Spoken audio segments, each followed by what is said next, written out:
नमस्कार। जर्मन भाषा सीखने के इस सफर में हम सब साथ हैं और आज हम सबसे पहले सबसे जरूरी कदम से शुरुआत कर रहे हैं और वो है इसकी वर्णमाला को समझना।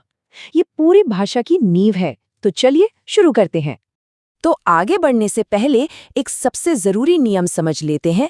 जर्मन को एक नई पहेली की तरह देखना चाहिए जिसका अपना एक अलग पैटर्न है। एक एक शब्द का अनुवाद करने के बजाय चलिए इसकी ध्वनियों और इसकी बनावट में उतरते हैं। यकीन मानिए इस नजरिए से सीखना न सिर्फ आसान होगा बल्कि मजेदार भी हो जाएगा। तो शुरुआत कहाँ से की जाए? स्वरों से, या जैसा जर्मन में कहते हैं वोकाले। ये हर शब्द की धड़कन की तरह हैं, भाषा की वो सबसे बुनियादी आवाजें जिनके बिना काम ही नहीं चल सकता। जर्मन स्वरों की सबसे अच्छी बात जानते हैं क्या है? कि इनकी आवाज हमेशा एक जैसी रहती है। एक बार इन 5 शुद्ध ध्वनियों को सीख लिया, जो कि हिंदी की मात्राओं की तरह ही है, तो समझिए कि सही उच्चारण का रास्ता खुल गया। ये हमारा पहला और सबसे बड़ा कदम है। स्वरों के बाद अब बारी आती है व्यंजनों की। और यहाँ एक बहुत अच्छी खबर है। अगर हिंदी या अंग्रेजी की ध्वनियों से जान पहचान है, तो इनमें से ज्यादातर आवाजें पहले से ही जानी पहचानी लगेंगी। इन अक्षरों को देखिए। हाँ, इनके जर्मन नाम थोड़े अलग हैं, जैसे बी के लिए बे या के लिए का, पर जब ये शब्दों में आते हैं तो इनकी आवाज बिल्कुल वैसी ही होती है जैसी हम उम्मीद करते हैं। ये तो समझिए कि फटाफट स्कोर करने जैसा है। ठीक है, तो अब आते हैं उस हिस्से पर जहां थोड़ा ज्यादा ध्यान देना होगा। कुछ व्यंजन ऐसे हैं जो शुरू में थोड़ा उलझा सकते हैं, पर थोड़े से अभ्यास के साथ इन पर भी आसानी से महारत हासिल की जा सकती है। ये वो जगह है जहां सबसे ज्यादा गलतियां होती हैं, इसलिए इस पर गौर करें।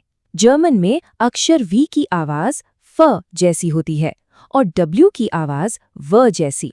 बस इस अदला बदली को याद रखना है और उच्चारण की कई आम गलतियों से बचा जा सकता है। और ये रहे 2 और बड़े अंतर। जर्मन जे की आवाज हमेशा य होती है, जैसे यह में, और जेड की आवाज एक तेज स की तरह होती है, जैसे वत्स शब्द में। इन छोटी छोटी बारीकियों पर ध्यान देने से ही भाषा पर पकड़ मजबूत होती है। तो अब जब हमने मुख्य अंतरों को देख लिया है, तो चलिए जर्मन के कुछ खास अक्षरों से मिलते हैं। ये दिखने में थोड़े अजीब लग सकते हैं, पर यकीन मानिए इनके नियम बहुत ही सीधे और सरल हैं। उमलाउट को बस एक छोटे से सिग्नल की तरह समझिए। ये 2 बिंदियां स्वर से कहती हैं, अरे मुझे जरा अलग ढंग से बोलो। बस ये सिर्फ एक इशारा है कि आवाज बदल गई है। तो देखिए, ए पर उमलाउट लगते ही उसकी आवाज ए हो जाती है।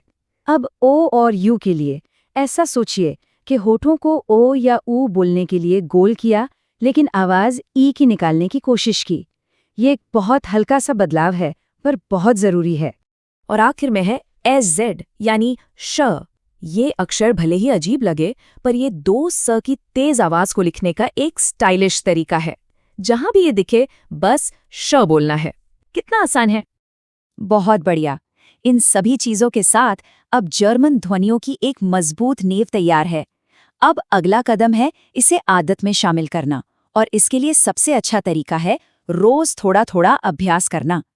सुनने में ये शायद ज्यादा लगे, लेकिन दिन में सिर्फ 10 मिनट, जी हाँ, सिर्फ 10 मिनट का अभ्यास इन नई ध्वनियों को दिमाग में पक्का कर देगा। आप खुद हैरान हो जाएंगे कि कितनी जल्दी आत्मविश्वास बढ़ता है। और इस सेशन को खत्म करने से पहले चलिए उस सबसे जरूरी, उस सुनहरे नियम पर वापस आते हैं। भाषा के पैटर्न पर ध्यान दें, न कि एक एक शब्द पर।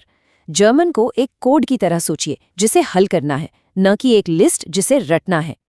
तो अब ये सारे बिल्डिंग ब्लॉक्स हमारे पास हैं। मूल ध्वनियां सीखी जा चुकी हैं। अब सवाल ये है, इन ब्लॉक्स से सबसे पहले कौन से जर्मन शब्द बनाए जाएंगे? ये ज्ञान एक नई और रोमांचक भाषा की दुनिया में हमारे सफर की शुरुआत है।